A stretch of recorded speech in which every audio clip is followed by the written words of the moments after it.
ذکر کے اسباب کے حوالے سے بہت ساری باتیں اور حکمتیں لکھی گئی ہیں۔ مشہور ترین مفسر قرآن امام فخر الدین رازی رحمۃ اللہ علیہ نے تفسیر کبیر میں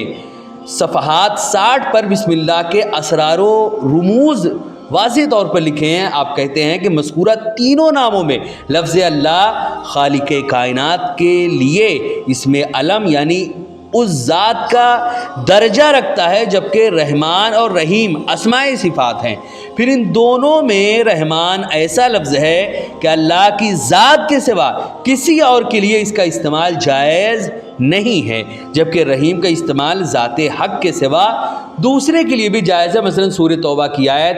128 میں پیغمبر اسلام محمد عربی صلی اللہ علیہ وسلم کو رحیم کہا گیا۔ حضرات محترم، اللہ کے نام سے شروع کرنے کے ساتھ یہاں پر اس کی دو صفات یعنی رحمت، دو صفات رحمت، سب سے پہلی جو ہے وہ ہے رحمان اور دوسری رحیم، اس کا ذکر کیا گیا۔ غالباً اس سے یہ بتانا مقصود ہو کہ اللہ کی ذات اگرچہ قہار و جبار بھی ہے، لیکن اس پر رحمت و لطف کا وصف جو ہے وہ غالب ہے۔ یہی وہ بات ہے جس کو ایک حدیث قدسی میں اللہ رب العزت نے واضح لفظوں میں ارشاد فرمایا۔ صحیح بخاری کی یہ روایت ہے، سبقت رحمتی غضبی، یعنی میرے غضب پر میری رحمت جو ہے وہ سبقت رکھتی ہے۔ اللہ کے نام سے شروع کرنے کے ساتھ صفات رحمت کے ذکر میں غالباً ایک حکمت یہ بھی ہے کہ اللہ تعالیٰ انسانوں میں امید جگانا چاہتا ہے۔ اس بات کو اللہ تعالیٰ نے واضح انداز میں اس طرح بیان فرمایا کہ لا تقنطوا من رحمت اللہ، کہ اللہ کی رحمتوں سے نا امید نہ ہو۔ حضرات محترم، اسی طرح پورے قرآن کا مطالعہ آپ کر لیجئے، اس میں کہیں بھی مایوسی یا حرمان کی بات نہیں ملے گی۔ قرآن جو ہے یہ مثبت سوچ یعنی پازیٹیو تھنکنگ کی تعلیم دیتا ہے۔ آغاز قرآن کے ساتھ مثبت فکر کی دعوت اور اولاً انسانوں کو زندگی میں مایوسی کے زہر سے بچانے کے لیے ہے۔ اسی طرح دوسرے اس میں یہ حکمت بھی ہے کہ منکرین جو ہے یعنی جو قرآن مقدس کا انکار کرتے ہیں اور شک میں ڈوبے ہوئے افراد، شرک میں مبتلا لوگ، کج فہمی اور کج فکری اور بدعملی اور بے عملی میں ملوث انسان جب قرآن کا مطالعہ شروع کرے تو آغاز کے ساتھ ہی انہیں اللہ کی رحمت کا علم ہو اور ان کے اندر اصلاح کی امید اور صلاح کا جذبہ پیدا ہو۔ حضرات محترم، اسی طرح انہیں یہ بات معلوم ہو کہ ان کے لیے توبہ اور رحمت کا دروازہ کھلا ہوا ہے، وہ اگر چاہیں تو قرآن کا مزید مطالعہ کر کے اپنی زندگی کو صحیح رخ پر ڈال سکتے ہیں۔ حضرات محترم، وہ جس وقت بھی اللہ کی طرف متوجہ ہوں گے اللہ کی رحمت ان کے استقبال کے لیے موجود ہوگی۔ حضرات محترم، دنیا کا کوئی بھی انسان ہو جو اللہ رب العزت کو نہیں مانتا، خواہ وہ کسی بھی ملک کا ہو، کوئی بھی انسان ہو، اگر وہ اللہ رب العزت کو نہیں مانتا اور وہ اللہ کو ماننا چاہتا ہے تو اس کو بہت کچھ کرنے کی ضرورت نہیں، بس وہ سچے دل سے اپنے دل میں یہ بات بٹھا لے کہ وہ ایک خدا کو مانے یعنی اللہ رب العزت پر ایمان لائے اور اپنے پرانے تمام وہ کام جو اللہ و رسول نے منع کیے ہیں، جب وہ قرآن کو مطالعہ کرے گا، حدیث کا مطالعہ کرے گا تو اس کو معلوم چلے گا کہ اللہ و رسول کے نظر میں سب سے بری چیز جو ہے وہ کفر و شرک ہے۔ اس سے وہ اپنے آپ کو دور کر لے اور توبہ کرے اپنے ان تمام کاموں سے جو اس نے اپنی زندگی میں کبھی بھی کیے ہیں، ان کے لیے توبہ کرے اور اللہ رب العزت کی بارگاہ میں آتا ہوا نظر آئے۔ حضرات محترم، اسی طرح بسم اللہ الرحمن الرحیم کے اندر اللہ تعالیٰ کے لیے رحمت کی دو صفات مذکور ہیں، رحمان اور رحیم۔ حضرات محترم، مفسرین کرام نے لکھا ہے کہ رحمان میں رحیم کے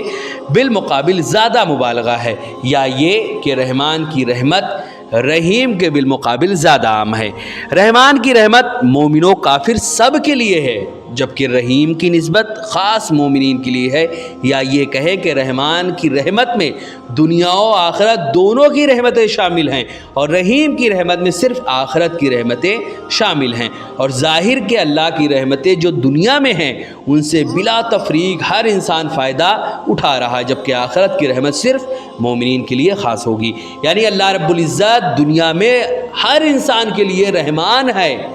مسلمان کے لیے تو اللہ رب العزت اس دنیا میں رحمان بھی ہے رحیم بھی ہے، لیکن اللہ رب العزت کی صفت رحمانیت جو ہے وہ اس دنیا میں ہر انسان کے لیے ہے، خواہ وہ اللہ کو مانتا ہو یا نہ مانتا ہو۔ ورنہ سمجھے جو اللہ رب العزت کو نہیں مانتا وہ اللہ کی دنیا میں جی کیسے رہا ہے؟ یہ اللہ کی رحیمی اور کریمی ہی ہے، اللہ کی صفت رحمانیت ہی ہے کہ وہ انسان زندہ ہے، اللہ کو نہ ماننے کے باوجود بھی اللہ اس کو کھلا رہا ہے، اللہ اس کو پلا رہا ہے، اللہ اس کو نعمتیں دے رہا ہے۔ یہ صفت رحمانیت ہی ہے کہ اس دنیا میں اللہ کی جو صفت رحمانیت ہے وہ ہر ایک کے لیے ہے، خواہ وہ مومن ہو یا غیر مومن ہو۔ لیکن قیامت کے دن اللہ رب العزت کی یہ رحیمی جو ہے، صفت رحمت جو ہے وہ صرف مومنوں کے لیے رہے گی، یعنی اللہ رب العزت قیامت کے دن رحیم ہوگا، یعنی اس کی رحیمی سے صرف وہی فائدہ اٹھا سکیں گے جو اللہ پر ایمان رکھتے ہیں، اور جو اللہ پر ایمان نہیں رکھتے وہ قیامت کے دن وہ افسوس کریں گے جس کو لفظوں میں بیان کرنا ناممکن ہے۔ حضرات محترم، اسی طرح ہمیں چاہیے کہ ہم سب سے پہلی بات تو یہ سمجھ لیں کہ اللہ رب العزت نے ہمیں جو حکم دیا اس کو ہم کریں، اور جس چیز سے اللہ اور رسول نے ہمیں منع کیا اس سے ہم دور ہو جائیں۔ ساتھ ہی ساتھ آغاز قرآن کے ساتھ صفت رحمت کے 2 الفاظ کا ذکر دراصل ان انسانوں کے لیے دعوت فکر اور اصلاح ہے جو اب تک اپنے خالق و مالک کے وجود کا اعتراف نہیں کر سکے ہیں، یا اعتراف تو کیا ہے لیکن اپنے خالق کے حقیقی جو اللہ رب العزت ہے اس کے تمام اصولوں کو تسلیم نہیں کیا ہے، یا تسلیم تو کر لیا لیکن عملی طور پر انہیں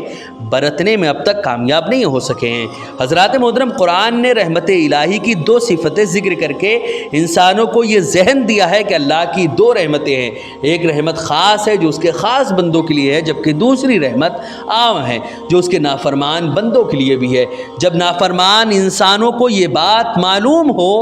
کہ نافرمانی کے باوجود ہمیں اللہ کی رحمت کا حصہ مل رہا ہے تو ایسی صورت میں فطری اور لازمی طور پر ان کے اندر شکر اور اعتراف کا جذبہ پیدا ہونا ہی چاہیے۔ حضرات محترم، اسی طرح رحمت الہی کی یہ 2 صفتیں ہر انسان کو ترقی اور درجات کی دعوت دیتی ہے۔ جو بندے ابھی صرف رحمت جو ہے یعنی صرف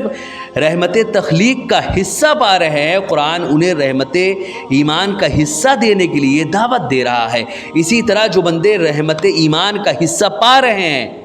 انہیں رحمت اعمال حسنہ کا حصہ حاصل کرنے کے لیے جو اس مقام پر ہیں انہیں معرفت و عرفان کی رحمت حاصل کرنے، اور جو اس مقام پر ہیں انہیں مشاہدات کی رحمت کا حصہ لینے کے لیے قرآن مسلسل آواز لگا رہا ہے۔ حضرات محترم، رحمانیت چونکہ عام بندوں کے لیے ہے اور رحیمیت جو ہے وہ خاص بندوں کے لیے ہے، اور اللہ کے تقرب کے درجات جو ہیں وہ کوئی ایک حد تک نہیں ہے کہ اللہ تعالیٰ تم اتنا مرتبہ پا لو گے تو اللہ کے تم مقرب بندے، مطلب وہ بالکل لاسٹ سٹیج ہے۔ اللہ رب العزت کے قرب کی کوئی انتہا نہیں، کیونکہ اللہ کی کوئی انتہا نہیں۔ اللہ رب العزت ایسے نہیں کہ اللہ رب العزت کی ذات کی یا اس کی صفات کی یا اس کی رحمتوں کی یا اللہ کے قرب کی کوئی انتہا ہے، یہ سب لامتناہی ہے، ان کی کوئی انتہا نہیں کہ یہ اس حد تک جا کے ختم ہو جاتا ہے۔ اللہ رب العزت کی ذات یہ لامتناہی ہے، اس کی صفاتیں لامتناہی ہیں۔ ایسا نہیں کہ اللہ رب العزت کے قرب جو ہے، اس کا جو قرب ہے، اس کا جو اگر کوئی اس کا مقرب بندہ بننا چاہے تو ایسا نہیں کہ وہ کچھ حد تک وہ جائے پھر وہ مقام جو ہے وہ ختم ہو جائے۔ حضرات محترم، کوئی بھی حد نہیں، بندہ جس مقام پر بھی ہو، اسی لیے یعنی سب سے پہلی بات تو اللہ کے تقرب کے درجات جو ہے وہ لامتناہی حد تک آگے بڑھتے رہتے ہیں، اس لیے صفت رحیمیت کے خاص حصوں کا کوئی حد نہیں۔ بندہ جس مقام پر بھی ہو اسے مسلسل قرب کے درجات کی طرف بڑھتے رہنا چاہیے، اللہ کے حکم پر عمل کرنا چاہیے، ان تمام کاموں کو کرنا چاہیے جس سے اللہ رب العزت راضی ہو جائے۔ حضرات محترم، اللہ کی رحمت خاص کا مزید سوالی بنا رہنا چاہیے۔ اللہ کی خاص رحمتیں جو ہیں وہ ختم ہونے کو نہیں آتی، اسی لیے مقربین کو کسی مقام پر ٹھہرنا نہیں چاہیے، انہیں قرب خاص کے درجات کا مزید سوال کرتے رہنا چاہیے۔ قرآن نے اپنے آغاز کے ساتھ صفت عامہ اور رحمانیت اور صفت خاصہ رحیمیت کا ذکر کر کے یہی ذہن دیا کہ قرآن کی دعوت جو ہے، دعوت ہدایت جو ہے وہ ہر فرد بشر کو عام کام ہے حضرات محترم۔ لہٰذا ہمیں چاہیے کہ ہم قرآن کو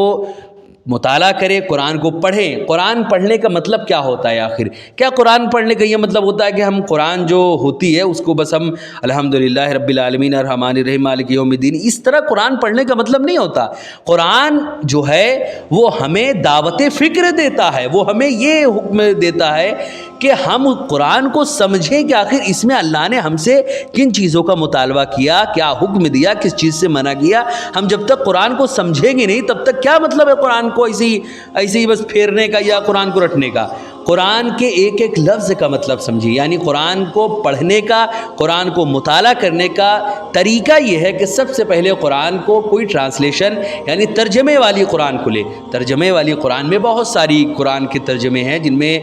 ہم سب کے آقا و مولا اعلیٰ حضرت رحمۃ اللہ علیہ کے جو ترجمہ ہے یعنی کنز الایمان، یہ زبردست ترجمہ ہے۔ اس کے ساتھ ساتھ اور بھی ایک ترجمہ ہے جو بہت ہی آسان اور سلیس اردو زبان میں ہے، جو کہ ڈاکٹر طاہر القادری صاحب کا ہے۔ اگر کوئی انسان اس کو پڑھنا چاہے یعنی عرفان القرآن، اس کا ترجمہ اگر کوئی پڑھنا چاہے یعنی طاہر القادری صاحب کی اس ترجمے کو اگر کوئی مطالعہ کرنا چاہے تو وہ بھی بڑا سلیس اور بہت آسان لفظوں میں ہے، اس کو بھی پڑھ سکتا ہے۔ اسی طرح اور بھی کئی سارے اہل سنت والجماعت کے علماء کے ترجمے ہیں جن کو اگر کوئی انسان پڑھنا چاہے تو پڑھ سکتا ہے اور قرآن کو سمجھ کر اپنے خانہ دل کو منور و مجلہ کر سکتا ہے۔ حضرات محترم، ویڈیو پسند آئے تو ویڈیو کو لائک کریں، شیئر کریں، اور اگر ہمارے محمدی چینل پر نئے آئے ہو تو اسے ضرور سبسکرائب کر کے بیل آئیکن کو بھی ضرور دبائیں تاکہ اس طرح کی تمام انفارمیٹیو ویڈیوز آپ تک ضرور پہنچے۔ آپ سے گزارش ہے کہ ہمارے چینل پر جتنی بھی ویڈیوز ہیں آپ خود بھی دیکھیں، اپنے دوستوں، احباب، رشتہ دار اور ملنے جلنے والوں کو بھی ضرور شیئر کریں۔ السلام علیکم ورحمۃ اللہ وبرکاتہ۔